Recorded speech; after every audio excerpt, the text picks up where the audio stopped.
Hello guys, তো আজকে সকালটা শুরু হলো বিছানায় নতুন তোশক পাতা দিয়ে। তারপর আমি খেয়ে নিলাম 1 কাপ চা, আর মা দিয়ে দিল ব্রেকফাস্টে ব্রেড বাটার আর ডিম ভাজা। তারপর আমি রেডি হয়ে নিচ্ছিলাম পিসির বাড়ি যাব বলেই, দেখো মাকে টাটা দিয়ে চলে গেলাম পিসির বাড়ি। আর পিসি দেখো এখানে কি করছে, একটা বড় মাছের মুড়ো ভাজছে, আর আমাকে জিজ্ঞেস করছে কি করছিস রে। তা এখানে দেখো আমার মেজো পিসে মশাই এসেছিলেন, আর পিসি দিয়ে দিয়েছিল ভাত, শিম সেদ্ধ, আর তার সাথে ডাল সেদ্ধ, আর তার সাথে ছিল ভাঙর মাছের ঝাল। আর তারপরে আমি, মা আর পিসি গেছিলাম একটা জায়গায়, জায়গাটার নাম হচ্ছে চড়িয়াল। এই দেখো আমরা বেরিয়ে পড়েছি, আর পিসি আমাকে মাথার এই নতুন স্কার্ফটা দিয়েছে। আর সেখানেই ছিল বাবা লোকনাথের একটা মন্দির, জয় বাবা লোকনাথ। তখন মন্দিরটা বন্ধ ছিল, তাই তোমাদেরকে ভালো করে দেখাতে পারছি না, কিন্তু এই দেখো বন্ধুরা।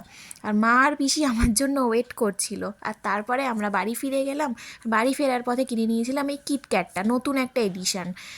তো তারপরে নিয়েছিলাম সন্দেশ বিস্কুট, আর এই দেখো আমি খাওয়াও শুরু করে দিয়েছি। তারপরে আবার আমি চা বিস্কুট খেয়ে নিলাম, আর বাড়ি ফেরার পথে এই শিবকালী মন্দিরটায় আমরা একটু গেছিলাম।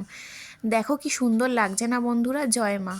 আর তারপরে মা এসে বাড়িতে এসে গোপলুকে দিল গোপলুর ফেভারিট সব জিনিস। আর তারপরে আমি ফ্রেশ ট্রেশ হয়ে নিলাম। আর এই দেখো মহারানী রাগ করেছে, এখানে আমাকে সারাদিন দেখতে পায়নি বলে। তারপরে আমি খেয়ে নিলাম খিচুড়ি।